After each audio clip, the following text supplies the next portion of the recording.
All right, I think we'll get started. So, welcome. Good afternoon, everybody. Welcome to our February meeting. Hopefully, everybody's been able to survive the winter so far. Hopefully, not too much of it left. Um, on the health and safety excellence program side, got a few things to cover today. Not too much new on the horizon. Just a couple of updates and reminders. Answer any questions. So I'm going to start off with just some, I guess, late fall changes to the Occupational Health and Safety Act, in case you're not aware. So a little legal update there that would impact you. And then just regular program updates. Rebate schedule for 2026 is out. The manual, I sent out the updated version with the rebate schedule, I think an email late January. You should have that. And so we'll get started. Again, if you have any questions, just unmute. I do have the chat open, but you can just unmute and ask. Not a big deal.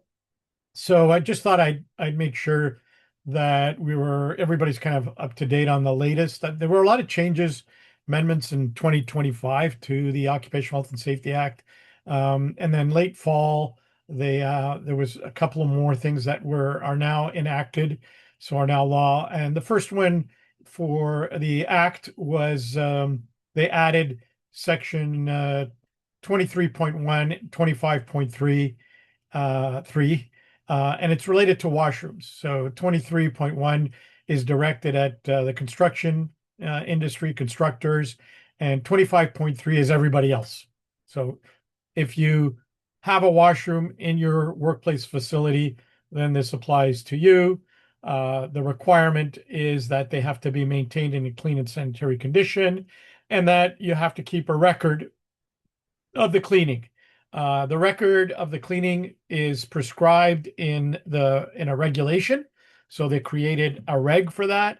And this is the reg 48024, which is now law, record of cleaning.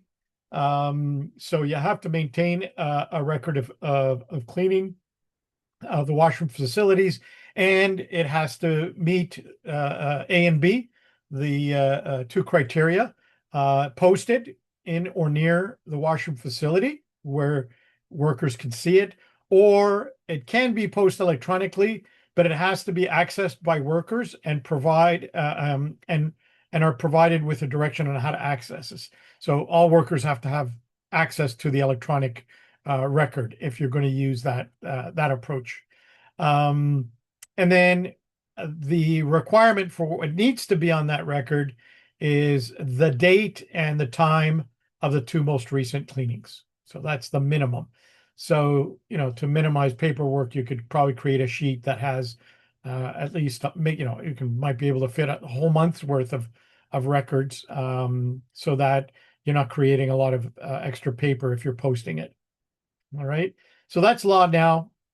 If you have any questions on it, it's pretty straightforward. I can try to answer, but just something you want to make sure you implement. And if you have workers at client sites, you might want to give your clients a heads up if they're not aware. All right.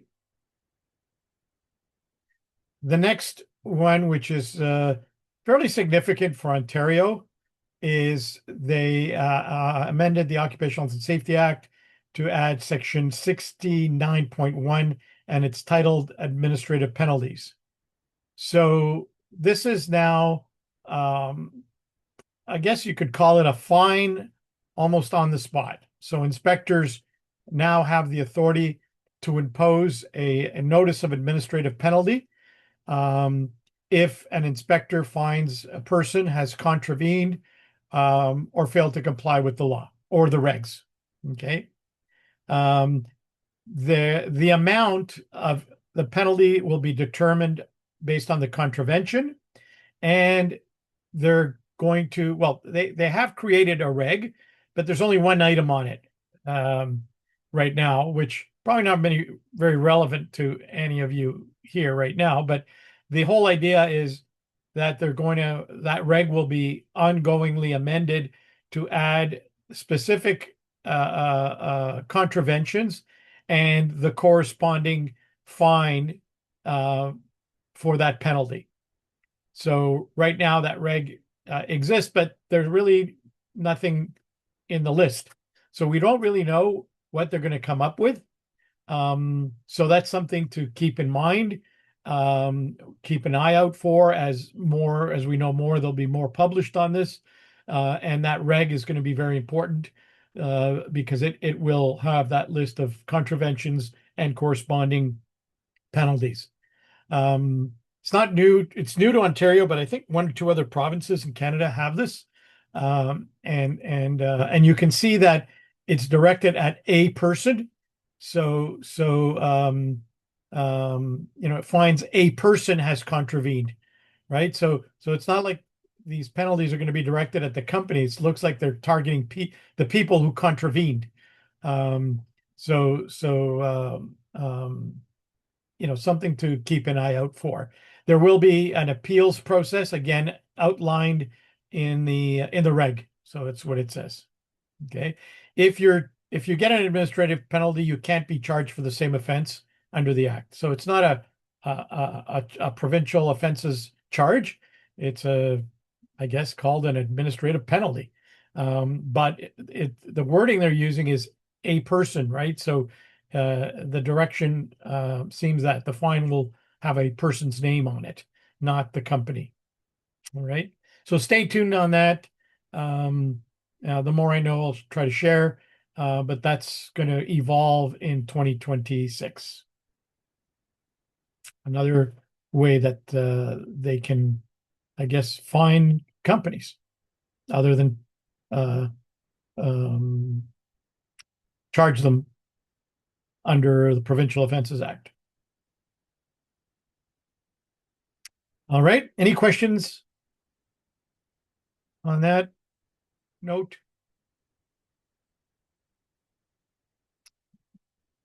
All right. So regular updates on everyone here is probably either started in middle of progress, coming to the end of your action plan. So kind of everybody's probably in many different places working on your topics. So always a reminder to keep track of the expiry date. Okay. Making sure topics get submitted to the portal 4 weeks prior to your actual action plan expiry date. So the action plan expiry date is the date it expires on the portal, which means neither you or I can do anything on it after that. It closes automatically. And the portal expiry date is that 4-week timeline that you have to have. If you have any topics left, you have to make sure that they get all in by the 4-week time. So we have time now for reviews, feedback, updates before the actual expiry date, right?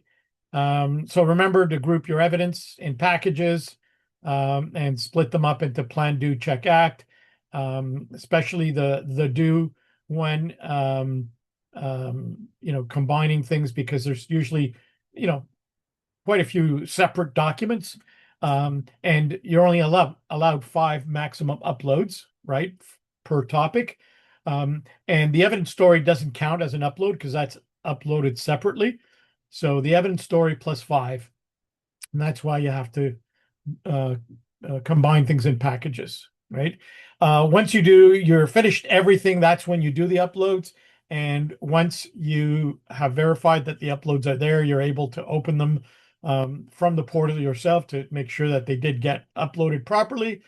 Make sure you hit save, send me an email saying that the topics are there, and change the status from draft to ready for review. Right. So make sure you keep the evidence story in Word format. Everything else you can convert to a PDF. For large packages, especially the do, always add the page numbers to the evidence story where that PDF shows up on the upload.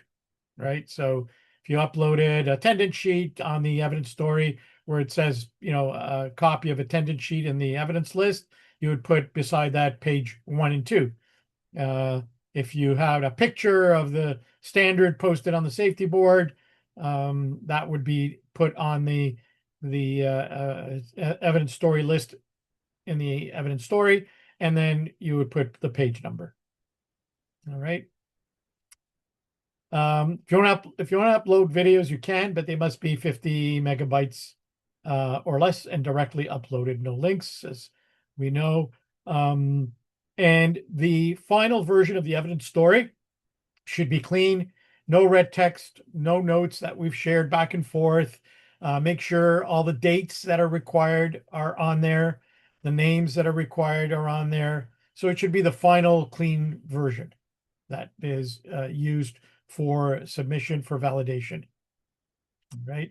Make sure you have a good lag time between the due and the check.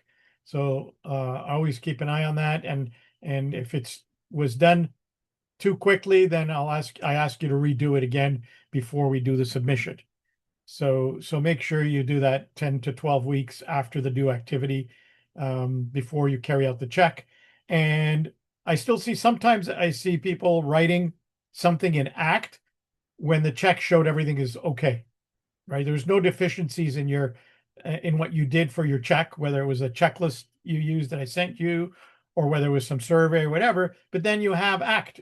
So ACT is a direct result of check. So if there are no deficiencies, then you won't have anything. You'll just put our check showed we're following the procedure that we have and the topic requirements, and we're just going to continue to monitor.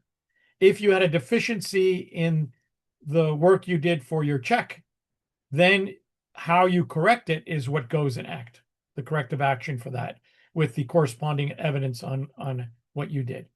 All right. So those always go hand in hand. You don't always need to have an ACT if your check shows everything was done properly. You're meeting all the topic requirements, everything. People are following the standard. Okay. So don't email me the evidence packages. Just send me an email that everything's uploaded. And that's when I'll take a look at the evidence packages.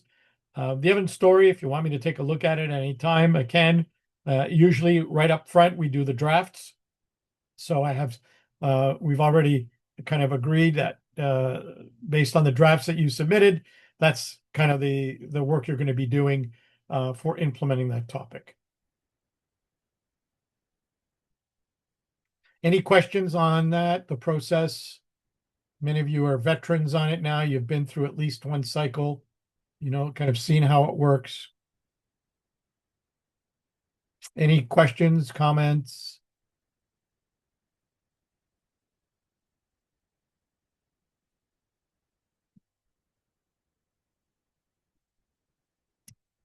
All right, the next item is the revised Health and Safety Excellence Program Manual dated November 2025. I sent that out with the rebate schedule. So please make sure, so there's no confusion, that you delete the old one and that you're working from the program manual, this version. The topic requirements manual guide has not changed, so that is still the topic guide that we are going with. So there's no changes to the topic guide. Okay. So what's in the new manual? Nothing, it's more clarification, addition, and the addition is some of the changes that occurred in 2025 that were not in the manual. So a lot of these things are already in place. They're just now in the new version of the manual. So just an update on the topic selection requirements for small business, because they're now allowing small businesses to select any topic that they have not already done in the program, regardless of whether they already have it in place or not, right? So for small businesses, and in your case, we take a look, always check the portal, make sure you're either micro, small, or medium on the portal, then you're a small business. Otherwise, it'll say large, and you can't select any topic that already has a written standard, and the definition of written standard was updated. So anything that you've already written some standard or policy on, you can't do regardless of who, what, when, where, and how it was done in the past. Right? A little bit of an update on the terms of use for the badge. They got rid of evidence story samples. There's only 5 or 6 topics that have evidence story samples now in the manual. So that's been updated as well. And then some clarification and wording on the topic selection for control of hazard topics, especially for businesses with 100 or more employees, anybody that's a large firm. Just again, to clarify that if that topic's going to be used, it has to meet the definition of new, which means an approved standard does not exist. You're going to address a hazard that's not controlled, right?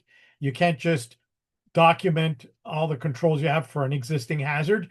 Maybe you just didn't have it documented, so all you're going to do is document what you already have.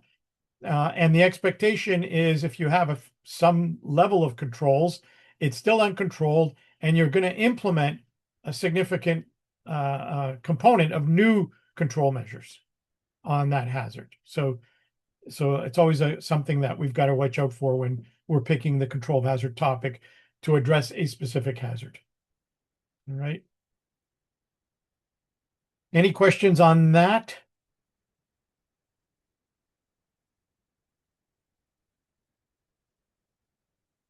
The note at the bottom there is just a kind of an something that I get they just clarified in case there was any confusion, because the registered users on the Excellence program are those that have access to the portal and doing your upload and stuff.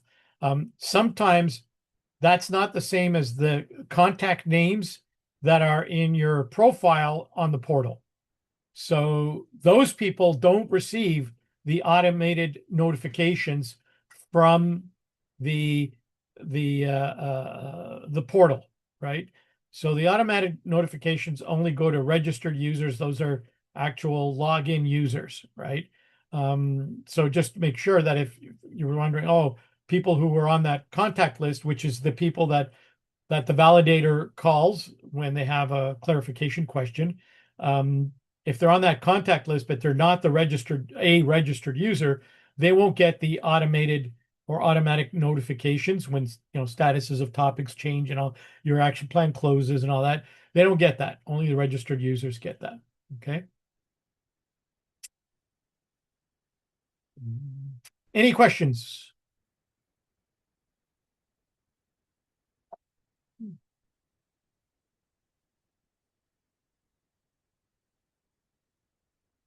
All right, this is the 2026 rebate schedule. The rebate formula stays the same, no changes there from last year. And so there's a schedule of payouts for the $1,000, which the date kicks in the day that I approved your topics on the portal. So that's the date that will trigger the rebate for the $1,000 and within the ranges that you see listed there. And basically the same for the topics, but the trigger date is when WSIB changes the status of your action plan to closed. So the board does that after all the validations and that are done. Then they do a final review and then they close the action plan. That date is a date that will trigger the rebate cycle that you're going to be put into. Okay. The month dates that you see there, the rebate dates usually processed by the end of that month. So if it says, January, or May 2026, it'll be the end of May 2026 where you can expect the check. So remember, unless your account is in debt, your premium account is in debt, they'll send you a check if you're all up to date. If not, they debit it. They take whatever amount from the rebate to pay your debt if you haven't paid your premium. and then the balance will be sent to you. All right. So that's what 2026 looks like as far as timing. All right. Any questions on the rebate schedule?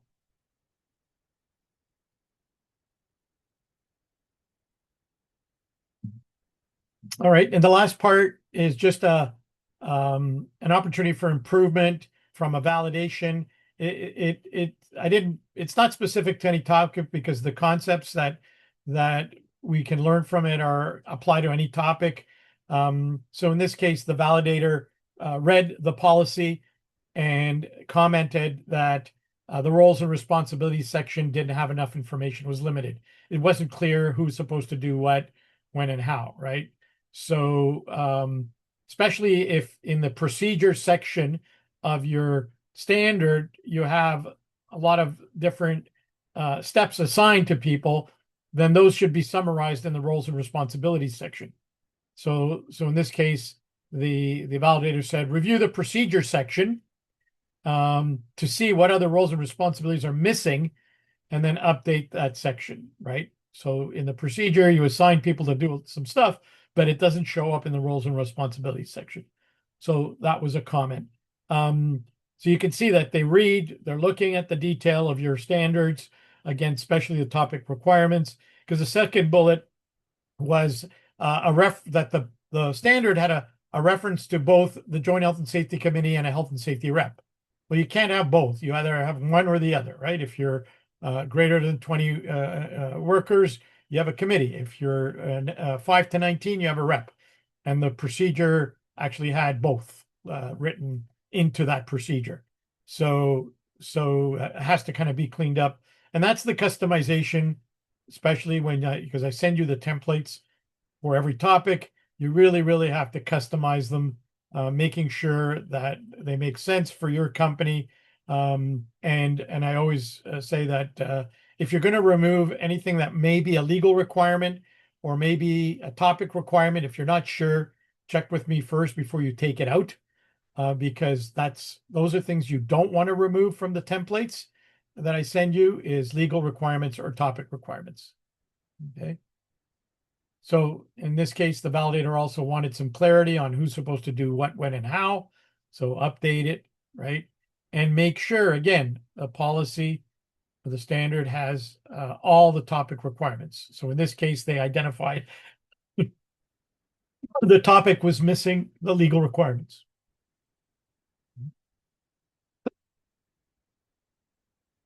You use me. All right. So this could have been an AER, to some extent, but the validator just put it as opportunities for improvement. Right. So just, they're looking at everything, right? So we got to make sure that we submit and we cover our basis. You look at it, I look at it. Hopefully we can catch all that stuff.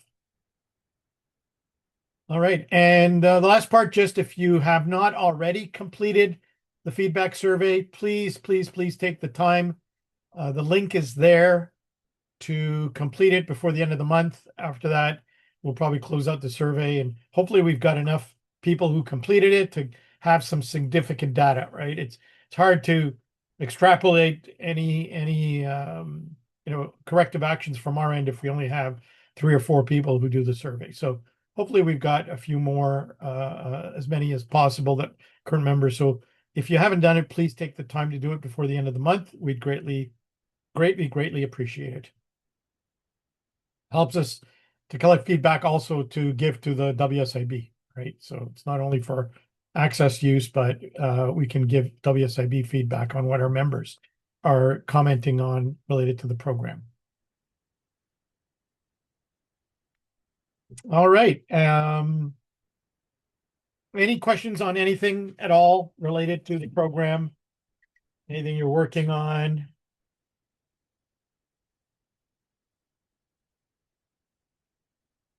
Everybody's in good understanding of the work for all their topics that you need to carry out and complete. And of course, if anything comes up between now and the next meeting, you know where to find me. We can set up a one-on-one meeting if you need. If you have any agenda suggestions for meetings, again, please email them to me and I will incorporate them into our meetings. Next meeting date, I'm looking at early May, May 6th. I'm assuming that doesn't conflict with anything. That's a Wednesday at 1 p.m. So if you want to circle that, I know Jennifer will send out the invite very shortly.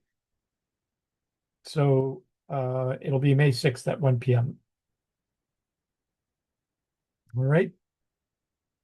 No questions at all from anybody today. Usually we have at least half a question. No. All right. All right. Then I'll give you back a whole half hour. You're welcome.